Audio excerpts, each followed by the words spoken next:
নমস্কার, গল্পের হাট চ্যানেলে আপনাদের সকলকে জানাই সুস্বাগতম।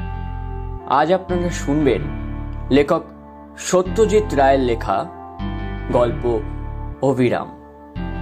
সত্যজিৎ রায় জন্মেছিলেন 2রা মে 1921 খ্রিস্টাব্দে এবং মৃত্যু 23শে এপ্রিল 1992 খ্রিস্টাব্দে। সত্যজিৎ রায় ছিলেন একজন ভারতীয় চলচ্চিত্র নির্মাতা, চিত্রনাট্যকার, শিল্প নিদর্শক এবং সঙ্গীত পরিচালক, সাহিত্যিক, লেখক। তাকে বিংশ শতাব্দীর অন্যতম শ্রেষ্ঠ পরিচালক নির্মাতাদের একজন হিসেবে গণ্য করা হয়। সত্যজিৎ রায়ের জন্ম কলকাতা শহরে সাহিত্য ও শিল্প সমাজে খ্যাতনামা রায় পরিবারে। আজকের গল্পটি আমরা নিয়েছি সত্যজিৎ রায় 101 এই বইটি থেকে। এই গল্পটি প্রথম প্রকাশিত হয় সন্দেশ পত্রিকায় 1398 বঙ্গাব্দে। আজকের গল্প পাঠে রয়েছি আমি দীপদাস এবং সূত্রধারে আমি দীপ। চলুন তাহলে আজকের গল্প শুরু করা যাক। লেখক সত্যজিৎ রায়ের অভিরাম।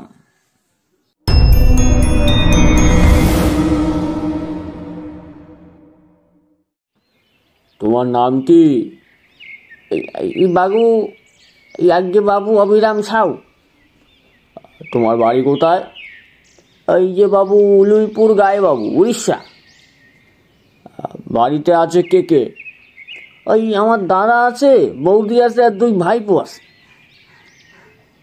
তোমার বাড়ি যেতে হয় না? এই কালে ভদ্রে যাই বাবু, আমি তো সংসার করিনি, ধান জমি আছে কিছু, ওই দাদার দেখে। তুমি বাড়ি গেলে বদলি দিয়ে যাবে তো? নিশ্চয়ই বাবু, তবে সে দরকার আমার হবে না, হলে বদলি দিয়ে যাব নিশ্চয়ই। বদলির কথা কেন উঠলো সেটা বলছি তোমায়, শোনো। আমার সন্ধ্যাবেলা একা থাকতে ভয় হয়, আমার একটু ভূতে ভয় আছে। আমি রান্নার লোক যাকে পেয়েছি সে ঠিকই সন্ধ্যাবেলা রেঁধে দিয়ে চলে যায়, তখন আমার কাছে আরেকজন লোক থাকা চাই। সে নিয়ে আপনি কোনো চিন্তা করবেন না বাবু, ও হয়ে যাবে। আমার নিজের মনে কোনো ভূতের ভয় ভয় নেই। ঠিক আছে অভিরাম। লোকটিকে বেশ ভালোই লাগলো শঙ্কর বাবু। 40-এর কাছাকাছি বয়স, বেশ হাসি খুশি, চালাক চতুর চেহারা। স্টেট ব্যাংকের কর্মচারী শঙ্করবাবু এই 7 দিন হলো বদলি হয়ে পশ্চিমবাংলার উড়িষ্যার বর্ডার এই ছোট শহর কাঞ্চনতলায় এসেছেন।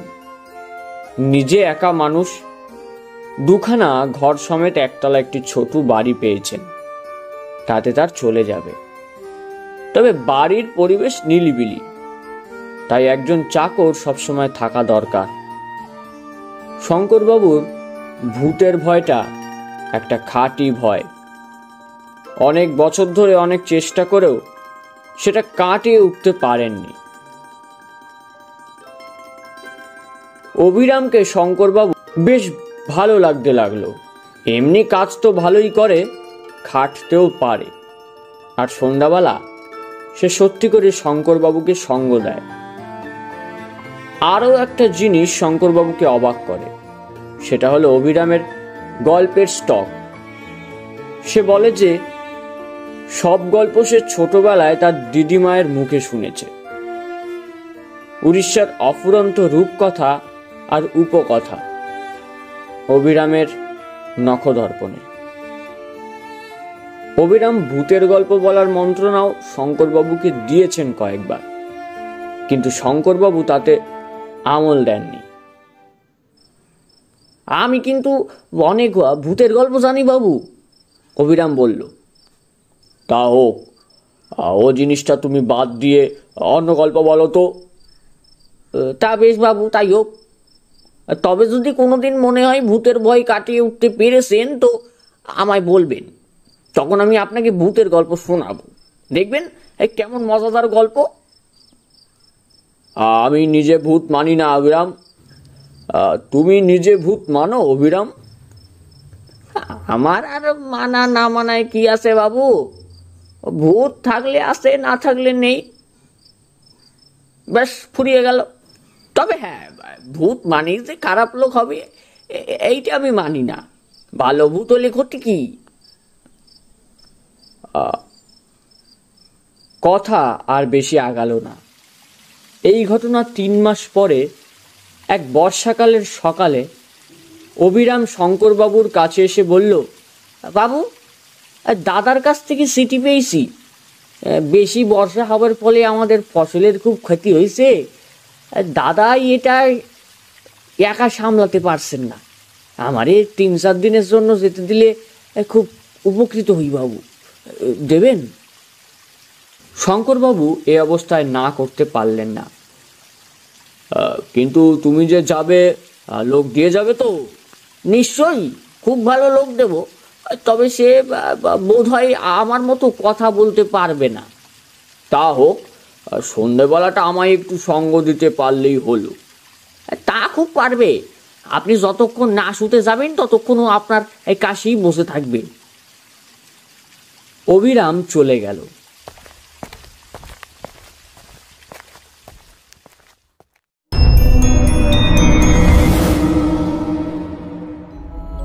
শুনছি গল্পের হাট অরিজিনাল।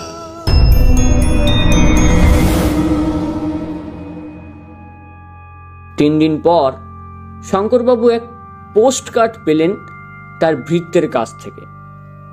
খবর ভালো নয়, আরও 3 দিন লাগবে সামাল দিতে, তারপর অবিরাম ফিরবে।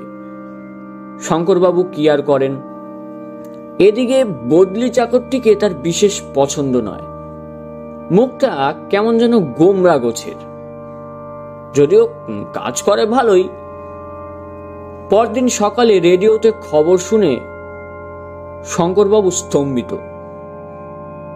তার চাকরের গাঁ এবং তার চারপাশে বেশ অনেকখানি এলাকা জুড়ে প্রচন্ড ঝড় বৃষ্টির ফলে হাজার হাজার লোক মারা গেছে এবং আরো অনেক বেশি লোক গৃহহীন।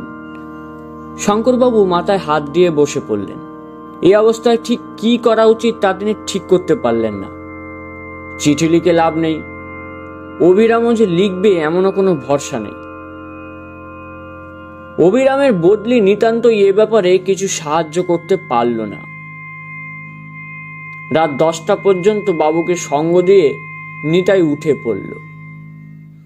শঙ্করবাবু একা তার শোয়ার ঘরে প্রবেশ করলেন। বিছানায় শুয়ে বুঝলেন যে তার ঘুম আসার সম্ভাবনা কম। অবিরামের অভাব তিনি তীব্রভাবে অনুভব করছেন।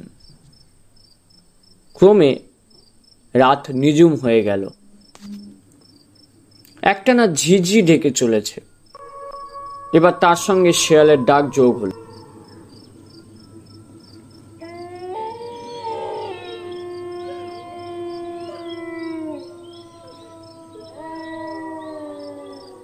শঙ্করবাবু মাথার উপর আকাশ ভেঙে পড়েছে।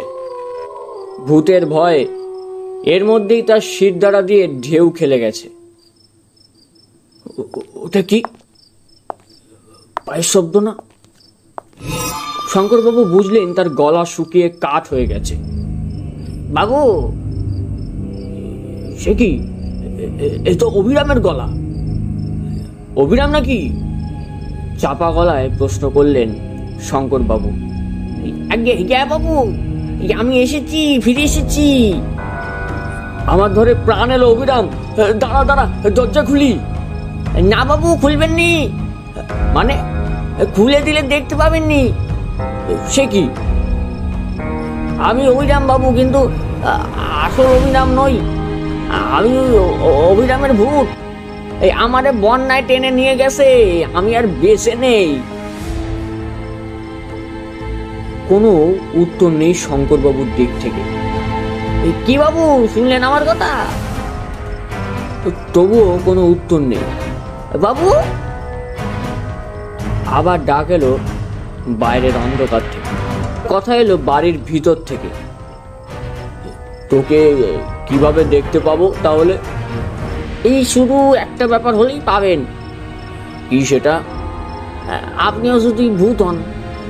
তা সে আর তোকে বলছি কি, তুই ভূত হয়েছিস শুনেই তো আমার আত্মারাম খাঁচাছাড়া হয়ে গেছে। আমার দেহ ওই পড়ে আছে খাটের ওপর, দৃষ্টি ঘরের ছাতের ওপর, দেহে প্রাণ নেই। তবে চলে আসুন বাবু, এই এলুম বলে আমাকে গল্প শোনাতে পারবি তো, ভূতের গল্প, কারণ এখন আর আমার ভয় নেই। বাকি মরণটা গল্প শুনে কাটিয়ে দেবো, কি বলিস? যা বলেছেন বাবু, যা বলেছেন।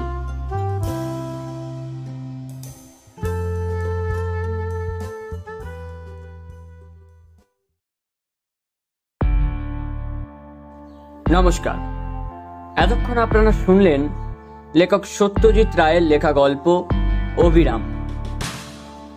গল্প পাঠ আপনাদের কেমন লাগলো তা অবশ্যই আমাদের কমেন্টসের মাধ্যমে জানাবেন। যদি গল্পটি খুব ভালো লেগে থাকে তাহলে বন্ধুদের মধ্যে শেয়ার করবেন, এবং যদি খুব খুব ভালো লেগে থাকে তাহলে অবশ্যই চ্যানেলটিকে সাবস্ক্রাইব করে আমাদের পাশে থাকবেন।